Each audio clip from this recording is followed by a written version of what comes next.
In another important story tonight, the Justice Department asked a federal judge today to force Apple to unlock an iPhone that belonged to one of the San Bernardino terrorists. Apple says that if it did, all of its customers would lose their right to privacy. Jim Axelrod has discovered there are many more of these battles than you might think.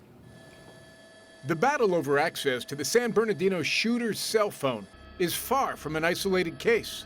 The Manhattan DA's office says it's investigating cases involving 175 Apple products with encryption similar to Saeed Farouk's phone. Cases ranging from homicide to child sexual abuse. Good morning, everybody. Manhattan's DA, Cyrus Vance Jr. It is very difficult to explain to a victim of crime that we cannot get the evidence that may identify the individual who committed the crime because a cell phone company and designer has decided that they know better. Apple CEO Tim Cook says he's fighting the order to devise a way past the iPhone's encryption system to keep his consumers safe. But the reality is, if you put a back door in, that back door's for everybody. John Miller is deputy commissioner of the NYPD. He says Apple could develop a code to break into the phone, get the information it needs, then destroy it. Tim Cook says, I'm doing this for the safety of my customers, meaning so that we have an impregnable phone.